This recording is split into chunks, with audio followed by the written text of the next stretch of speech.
El pastor Henry, que va a ser el primer conferencista de esta noche. Bendiciones, hermanos. Amén. Para mí, no veo bien, gracias. Es un honor estar aquí con ustedes. Mi nombre es Henry Ismael. Soy de Chile, por eso es mi acento, es chileno. Estoy casado con una hermosa mujer tejana que nos conocimos en Chile. Y en estos momentos servimos en la primera iglesia bautista allá en Burleson, Texas, y también estoy terminando mi maestría en arqueología bíblica en el seminario del Southwestern, ahí en Fort Worth. Así que muchas gracias por la invitación, y quiero decirle algo bien cortito antes de comenzar con mi taller, de que yo no quería venir para acá cuando me invitaron, y lo debo de reconocer delante del Señor porque el pastor dijo que había que confesar los pecados. Y no porque no sé que este lugar es maravilloso, pero aprendí hace años que no debo de moverme sin que el Señor me guíe. Y siempre le tengo miedo a esos viajes que uno hace simplemente por querer conocer un lugar nuevo, o porque quiere pasear, o porque quiere viajar. Dios me enseñó de que debía moverme cuando Él se movía.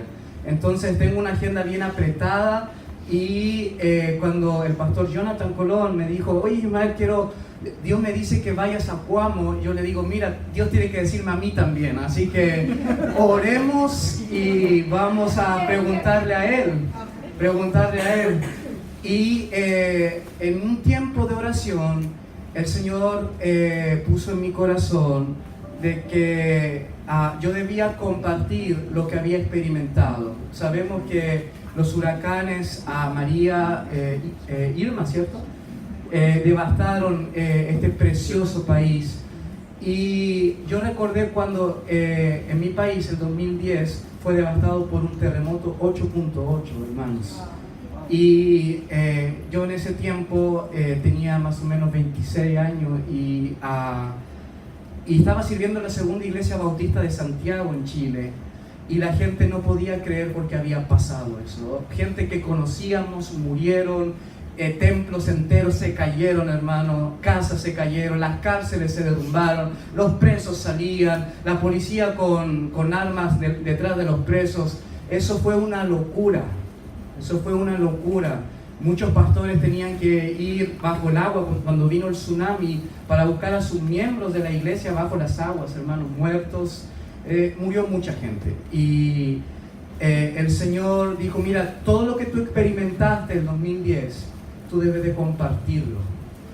Y porque tenemos preguntas, porque tenemos interrogantes.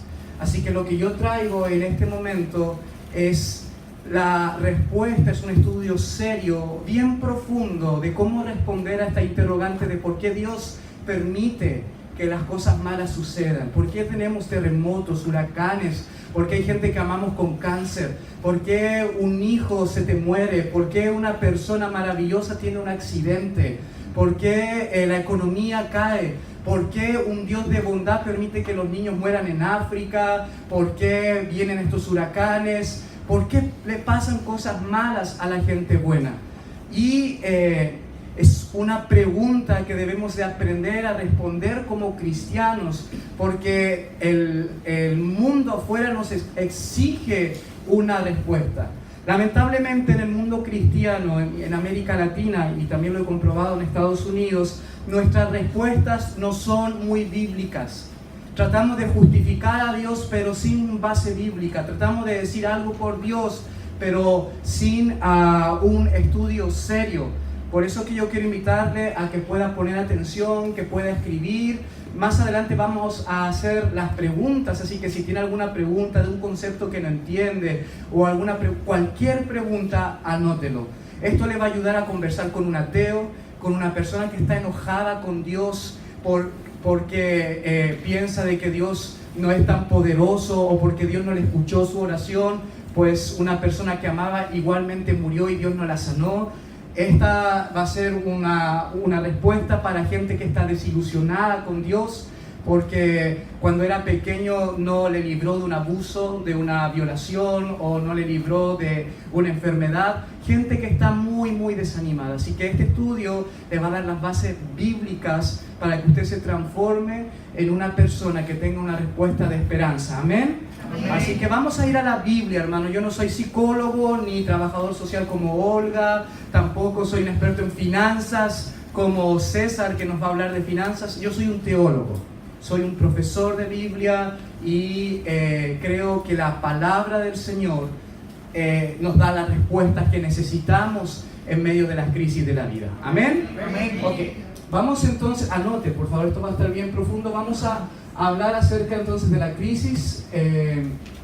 Tengo ahí, no sé, cuando quiera pueda poner mi presentación. Por cosa del tiempo yo voy a empezar porque mis hermanos esperan que yo no me demore tanto para que ellos también lo hagan.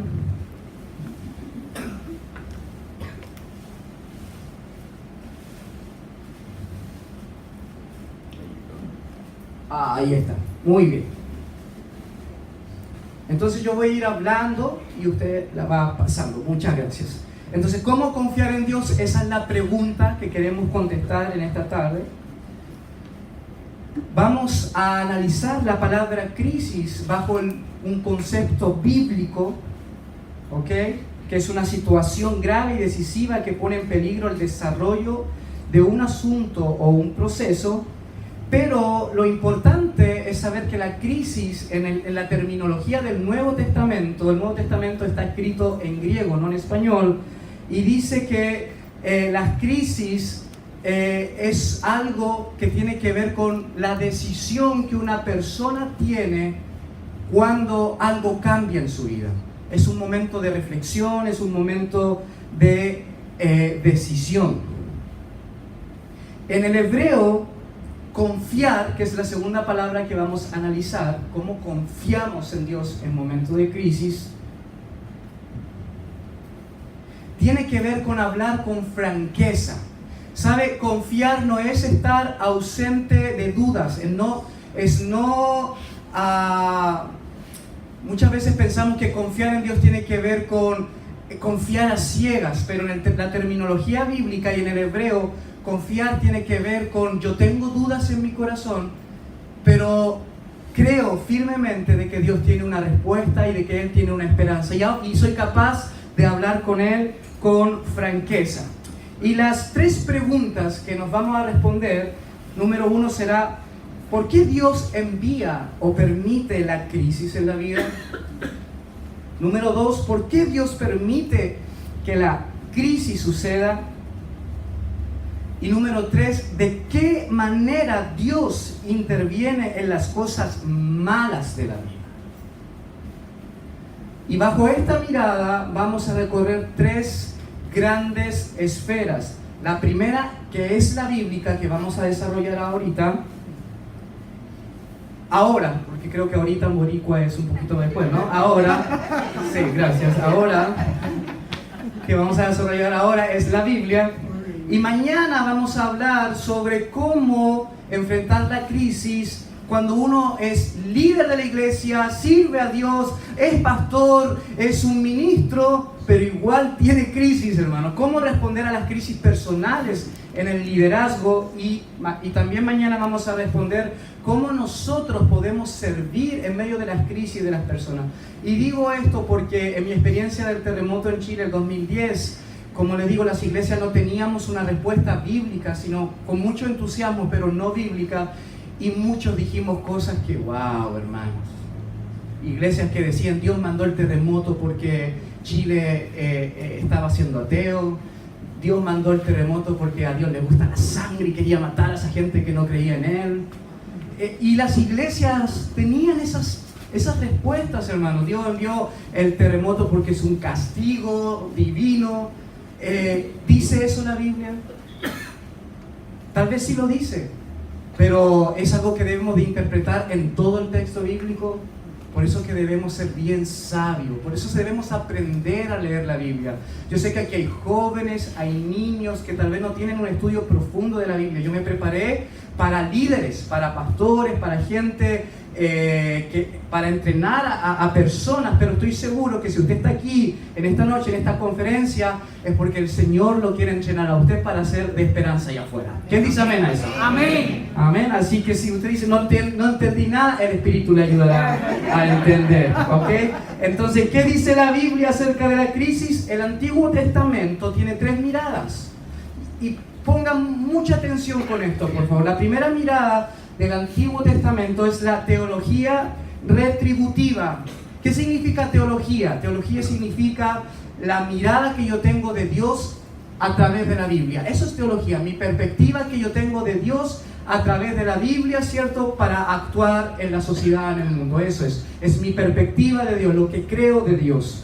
Entonces, la primera mirada que nosotros vemos acerca de la crisis en el Antiguo Testamento es una teología retributiva. La segunda mirada es una teología redentora. Y la tercera teología o perspectiva que tenemos en el Antiguo Testamento acerca de por qué Dios manda o permite que las cosas malas sucedan, tiene que ver con una perspectiva del mal, de que hay un ser, ¿cierto?, llamado Satanás, que envía cosas. Entonces, esas 3 perspectivas vamos a trabajarlas. Les pido perdón de nuevo porque voy muy rápido, son 3 talleres, hermanos, y no quiero que los demás me tiren tomates, así que vamos con la número 1, la teología retributiva. Y esto tiene que ver con lo que dice la Biblia en Éxodo 25:6, de que Dios visita la maldad, ¿cierto?, de los padres en los hijos de la 3ª y 4ª generación. Y es muy importante porque muchas de la gente cita este texto y dice que Dios envía las cosas malas como castigo, como juicio por algo mal que hicimos, como juicio de Dios en medio de nuestros pecados. Me recuerdo cuando en el año 2001, 2002 murieron casi 200.000 personas en ese tsunami allá ¿se recuerdan? En el Asia del Sur. Y todas las iglesias de mi país decían que Dios había enviado ese tsunami porque era gente pagana. Era un castigo de Dios. Y tú sabes que eso es muchas veces lo que respondemos. Ahora, el problema con esta respuesta que nosotros tenemos es: ¿qué pasa con aquellos que sirven a Dios, que no son pecadores, pero igual recibieron un huracán, pero igual recibieron un terremoto, igual recibieron un tsunami? ¿Qué pasa con ellos? Entonces, esta respuesta tiene sus problemas. La segunda mirada en el Antiguo Testamento es la teología redentora.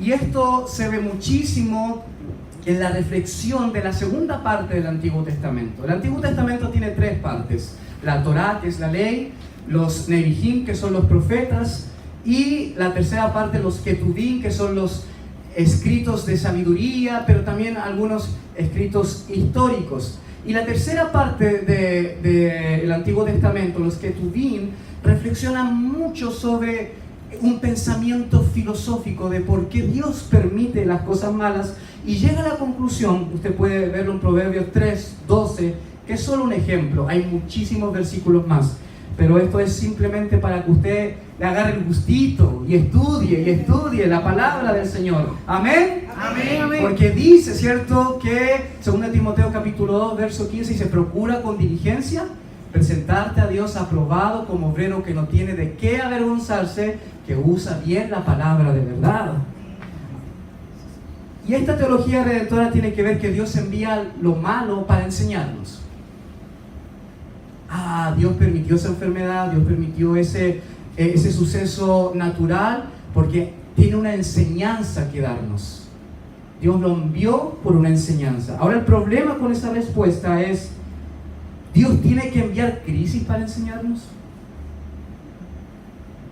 ¿Usted tiene que castigar a sus hijos, hermanos, para enseñarle cosas? ¿O puede enseñarle sin castigarle? Esa es la pregunta que hacemos. ¿Okay? Ya la vamos a responder. Y en tercer lugar, en el Antiguo Testamento vemos la teología del mal, o la forma de ver a Dios, aquel que permite que Satanás envíe la crisis. Y aquí está el típico pasaje, ¿cierto?, de Job capítulo 1, verso 12, cuando dice: dijo Jehová a Satanás: he aquí, todo lo que tienes está en tus manos, solamente no pongas tu mano sobre él. Y salió Satanás delante de Jehová. Es decir, Satanás fue, ¿cierto? Se le fue otorgado el permiso por Dios para, versículo 19 dice: y un gran viento vino del lado del desierto y azotó las 4 esquinas de la casa, la cual cayó sobre los jóvenes y murieron, y solamente escapé yo para darte la noticia. Es decir, para que Satanás enviara ese viento y los hijos de Job murieran. ¿Usted sabe cuántas veces aparece la palabra Satanás en el Antiguo Testamento? Solamente 3. Solamente 3. En Job, en Crónicas, hermanos, y en Zacarías. Y son los libros más tardíos que se escribieron, porque el pensamiento israelita antiguo, y esto es muy interesante, porque el pensamiento que ellos tenían más antiguo era de que Dios enviaba lo bueno y lo malo. Solo unos siglos antes de Jesús es cuando ellos desarrollaron su teología, su pensamiento, su forma de ver a Dios, y entendieron de que Dios no enviaba lo malo y que había un enemigo, una persona que traía lo malo. Pero eso fue muy tardío en la historia de Israel. Recordemos que podemos hablar de la historia de Israel desde el año 1800 o 1500 antes de Cristo, según cuando usted feche la historia de Abraham. Entonces estamos hablando de que por casi 1200, 1300 años los israelitas pensaron que Dios mandaba lo bueno y Dios mandaba lo malo. Pero unos poquitos siglos antes de Jesucristo, cuando ellos fueron deportados a Babilonia en el año 587 a.C. y regresaron en el año 538, es donde ellos entendieron de que había un sujeto que era un ente que era una antítesis de Dios, algo opuesto de Dios. Y ahí ellos comenzaron a desarrollar el pensamiento de Satanás, que en hebreo, hermano, significa enemigo. Por eso se llama Satanás, porque en el hebreo el Shatán significa el enemigo. ¿Ok? Pero es un pensamiento tardío. Y digo esto antes de pasar al Nuevo Testamento, porque muchas veces nosotros pensamos que el Antiguo Testamento tiene la misma validez del desarrollo que encontramos en el Nuevo Testamento. Y hay gente que predica y habla más del Antiguo Testamento que del Nuevo Testamento. Y usted sabe que hay religiones, denominaciones que todavía están en el Antiguo Testamento y no en la gracia del Nuevo Testamento. El problema es que cuando nosotros respondemos a las crisis solo con las respuestas que nos da el Antiguo Testamento, hermanos, nosotros dibujamos un Dios sangriento, un Dios sediento por el juicio, un Dios que lo único que quiere es destruir una ciudad o destruir un pueblo. Y no se preocupen, no somos los únicos. Los discípulos, cuando iban por Samaria, le dijeron a Jesús, al cual los samaritanos no quisieron escuchar: ¿quieres que le enviemos fuego del cielo? Porque ellos tenían ese pensamiento de ese Dios del Antiguo Testamento. Y Jesús le dice: no, yo no he venido para que nadie se pierda, sino que para que todos tengan vida eterna. Entonces es muy importante de que usted jamás desarrolle un pensamiento basado simplemente en el Antiguo Testamento, porque si no, se va a quedar con la mitad de la verdad. Hermano, el Antiguo Testamento es autoritario solamente cuando el Nuevo Testamento lo valida. ¿Amén? Amén. Porque si no, vamos a crear una situación horrible para la gente, porque el Dios del Antiguo Testamento es difícil de ser interpretado. Pero gracias a Jesucristo y gracias al Nuevo Testamento y esos 27 libros que tenemos, que la religión cristiana, que la Biblia cristiana puede ser un manual de esperanza, puede ser un libro de salvación. Ok, vamos al Nuevo Testamento. En el Nuevo Testamento tenemos, para responder a esta pregunta, ¿por qué Dios ya no envía lo malo? Sino eso, el Antiguo Testamento nos decía que Dios enviaba lo malo. Él o permitía que Satanás lo hiciera, pero Él lo enviaba. El Nuevo Testamento nos va a enseñar que Dios no envía la crisis, sino que Dios la permite. Eso es muy importante. El Antiguo Testamento nos enseña de que Dios envía la crisis, envía el mal, envía los terremotos, envía los huracanes, envía todo por castigar a aquellos que han pecado. El Nuevo Testamento no nos enseña eso, nos enseña de que Dios es soberano y Él permite la crisis. Y vamos a hablar sobre 5 tópicos en esto. Número 1, Jesús nos enseña que la crisis es parte de la vida. Y esto nosotros debemos de entenderlo muy bien. Muchos de nosotros pensamos que cuando el hombre cayó en el jardín, ¿cierto?, del Edén, simplemente cayó el hombre y empezó a enfermarse y ya no era una persona, ¿cierto?, que podía vivir eternamente. No, usted sabía que cuando el hombre cayó, también la tierra, la naturaleza cayó con él. Usted sabía que nosotros vivimos en un mundo inestable. Por eso que Romanos va a decir que la tierra gime. La tierra gime, la misma tierra, la naturaleza, esos ríos que usted ve, gime por la aparición del reino de Dios y de Jesucristo. Ellos también van a ser redimidos, la tierra también, la naturaleza también va a ser redimida en la parucía, en la segunda venida del Señor cuando Cristo venga. Ok, Lucas en el libro de los Hechos nos enseña que la crisis nos permite cumplir con la misión. Ya vamos a hablar de eso, es decir, nos permite evangelizar. Pablo nos va a enseñar que la crisis es consecuencia de nuestras propias decisiones, y eso es muy importante porque muchas veces pensamos que todas las crisis que pasan en la vida tienen que ver con Dios o con los demás y nunca asumimos nuestra responsabilidad. En cuarto lugar, Pedro nos enseña que la crisis son instrumentos de Dios para crecer. Y en quinto lugar, Juan en el libro de Apocalipsis nos enseña que la crisis es enviada por Satanás, pero al final será vencida. Entonces, número 1, en el Nuevo Testamento la crisis es parte de la vida, y tenemos ahí a Juan 16:33. Si alguien lo puede leer rápidamente porque me quedan 10 minutos de mi tiempo. Juan 16:33.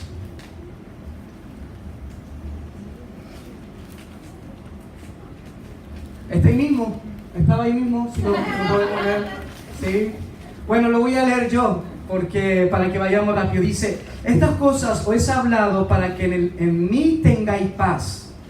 En el mundo tendréis aflicción. ¿Qué dice Jesús? En el mundo tendréis aflicción. Él lo dijo, en el mundo tendréis aflicción, pero confiad, yo he vencido al mundo. Entonces Jesús dice que las crisis, las aflicciones son parte de la vida. Y la respuesta que Jesús le entrega a aquellos que, ¿por qué Dios permite que las cosas malas sucedan? Es que las crisis son un instrumento para conocerle a Él. Ustedes se van a dar cuenta que en Juan capítulo 9, los discípulos, ahí también está Juan 9, 1 al 3, ven, ¿cierto?, a un ciego y le dicen a Jesús: ¿y quién pecó, este o sus padres? Porque ellos tenían esa teología, esa perspectiva de las cosas, que la enfermedad era un juicio de Dios a una vida pecaminosa o a unos padres pecadores. Ellos ya lo tenían claro, ellos asumen y le preguntan: ¿quién pecó, él o sus padres? Y Jesús es un revolucionario. Él cambia la forma de pensar de los discípulos. Dice: no, ni él pecó, ni sus padres. Para esos discípulos que eran judíos, que fueron adoctrinados en la sinagoga y que aprendieron toda la historia del Antiguo Testamento, eso fue un balde de agua fría. ¿Qué? Él no pecó, sus padres tampoco. Entonces, ¿por qué está enfermo? ¿Y qué dice Jesús? Para que la gloria de Dios se manifieste en su vida. Y eso es una perspectiva diferente. Ok. Número 2, en el Nuevo Testamento, la crisis como consecuencia. Y Pablo habla muy bien en Gálatas 6:7. No os engañéis, Dios no puede ser burlado, pues todo lo que el hombre sembrare, ¿qué dice? Eso también segará. Y esto es importante. Usted sabía que hay muchos fenómenos climatológicos que son producto del calentamiento global y de la mano del hombre, porque nosotros hemos ensuciado, hemos contaminado esta tierra. Hay muchas cosas. yo nunca voy a olvidar cuando tuvimos este tsunami en Chile. ¿Sabe las ciudades? ¿Sabe a qué estaban llenas las ciudades? Porque entró el agua hasta el fondo, kilómetros y kilómetros a la ciudad, después salió. ¿Y sabe de lo que estaba llena las ciudades? De basura. Es como que el mar nos dijo: tomen toda la basura que nos han tirado todos estos años, se la devolvemos. Hermano, usted ni se imagina la clase de basura que había en la ciudad, y todo eso estaba en el mar. ¿Cuántas cosas en la naturaleza son producto de la mano del hombre, son cosecha de lo que nosotros hemos sembrado? O cuando una persona dice: no, yo tengo esta crisis en mi matrimonio, no sé por qué Dios me manda esto. ¿What? ¿Dios tiene que ver con que tú engañaste a tu mujer? ¿Dios tiene que ver con que tú eres violento con ella? ¿Por qué Dios me manda esto? Porque todos le echamos la culpa a Dios y no reconocemos nuestra participación. No, es que yo tengo problemas de finanzas, es que Dios me está probando, Dios prueba me manda estas pruebas. ¿Qué? Él te da un dinero, y vamos a hablar con eso con César, ¿no? Él te da un dinero cada mes, y Dios no tiene la culpa que te lo gastes en cosas que no necesitas. Ay, que Dios me está probando. Dios no está probando. Tu problema financiero es consecuencia de tu mala administración. Y así, hermano, muchas crisis que nosotros tenemos. No es que la persona se murió, es que Dios puso sus manos y por eso se murió. Dios no tiene la culpa de que nosotros comamos mal y nos llenemos de colesterol y eso afecte nuestro corazón. ¿Dios tiene la culpa de eso o no? ¿Por qué Dios me envía esta enfermedad? No lo sé. Es producto de lo que nosotros muchas veces sembramos. También es la crisis como oportunidad para evangelizar. Y aquí nosotros lo vemos en Hechos capítulo 8, verso 4. Cuando tú te das cuenta de que después de que Esteban predicó ese gran sermón de Hechos capítulo 7, dice que la gente empezó a ser perseguida. Los cristianos empezaron a ser perseguidos. ¿Y usted sabe lo que comenzaron a hacer cuando los cristianos empezaron a ser perseguidos? Mira lo que dice Hechos 8:4. Pero los que fueron esparcidos iban por todas partes anunciando el evangelio. ¡Wow! Dios tuvo que permitir que viniera la persecución para que de una vez por todas se pusieran a predicar, hermanos. Para que de una vez por todas, nosotros allá en Chile, cuando nuestros templos se destruyeron, no teníamos dónde hacer los cultos. ¿Y sabe dónde lo empezamos a hacer? En las calles, lo empezamos a hacer en las plazas, lo empezamos a hacer en los colegios. Y como que Dios nos dijo: ustedes jamás debieron haber dejado de hacer esto. Estaban encerrados en las cuatro paredes, y como que ahora que se les cayó el templo es una gran oportunidad para volver a ser la iglesia que nunca debieron de dejar de ser. ¿O no le pasó a usted que cuando vino el huracán, Dios le permitió que usted pudiese traer esperanza y consuelo a un corazón de una persona desesperada? Pero si no hay crisis, muchas veces no tenemos la oportunidad de hablar del Señor. También la crisis como instrumento de crecimiento. 1 Pedro 5:10 dice: mas el Dios de toda gracia, que nos llamó a su gloria eterna en Jesucristo, después que hayáis padecido un poco de tiempo, Él mismo os perfeccione, afirme, fortalezca y establezca. Pedro dice que las crisis que Dios permite sirve para desarrollar nuestro carácter cristiano, para desarrollar nuestro encuentro con Dios, nuestra experiencia con Dios. Nosotros podemos crecer a través de las crisis. Alguien diga amén, por favor. Amén. O usted no ha crecido después de todas estas situaciones que ha vivido. Su fe no está más grande, hermano. Su confianza en Dios no está más grande. Claro que sí, claro que sí. También la crisis como ataque espiritual. Y esto es tremendo. Y no debemos de perder esa dimensión de que Satanás nos ataca, hermanos. Ahora ya no es asunto de la naturaleza ni de situaciones que tienen que ver, ¿cierto?, con exteriores, sino que muchas veces el enemigo usa crisis para atacarnos. Usted sabía que hay enfermedades, producto obviamente de nuestro mal cuidado y producto de situaciones físicas, pero también no debemos desconocer que hay enfermedades producidas por el enemigo. Yo no sé cuánto cree usted en eso, pero la Biblia dice en Apocalipsis 12:17, entonces el dragón se enfureció contra la mujer y salió para hacer guerra contra el resto de la descendencia de ella y los que guardan los mandamientos de Dios y tienen el testimonio de Jesús. El enemigo, hermano, nos ha hecho la guerra. Y muchas crisis que usted tiene o que la gente afuera está experimentando, opresión, esas crisis muchas veces de pánico, esa depresión, que obviamente todas tienen producto de algo fisiológico, no lo vamos a desconocer, eso es. Pero el enemigo usa eso como un instrumento. Si ve a una persona con depresión por una situación fisiológica, él también va a usar eso para oprimirle más, Y se lo digo porque la lucha contra el diablo, hermano, existe, es real, y Dios la permite muchas veces, pero Él nos ha prometido, y usted lo ve en el libro de Apocalipsis, que tanto el dragón como la primera bestia y la segunda bestia serán echados al lago de fuego y Dios tendrá la victoria. ¿Alguien puede decir amén? Entonces en el Antiguo Testamento Dios envía el juicio, Dios envía la crisis por situaciones. En el Nuevo Testamento Dios no manda la crisis, no la envía, sino que Dios la permite.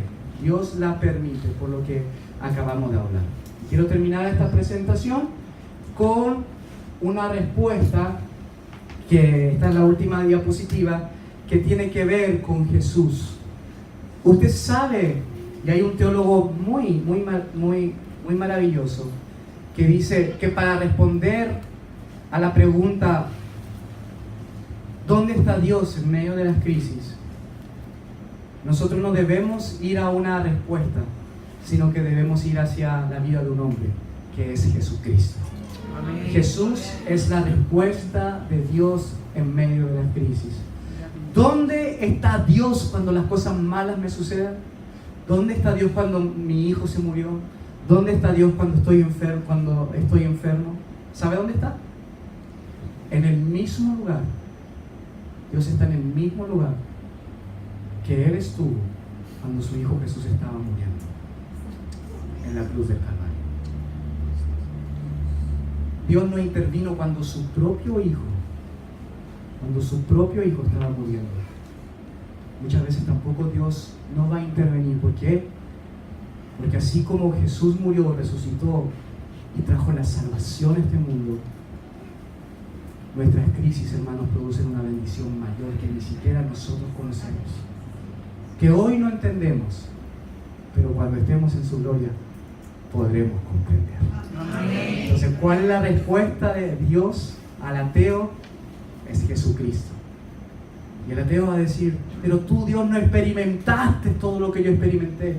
Tú no experimentaste el huracán, ni el terremoto, ni el dolor, ni el abandono. Tú no lo experimentaste, Dios, así que no me vengas a juzgar ni a llamar a cuentas. Y Dios le va a decir, te equivocas. Yo sí lo experimenté. Yo sí experimenté el abandono, yo sí experimenté la traición de mi mejor amigo, yo sí experimenté los látigos, yo sí experimenté la cruz. Todo lo que tú has experimentado en la vida, yo lo experimenté a través de Jesucristo.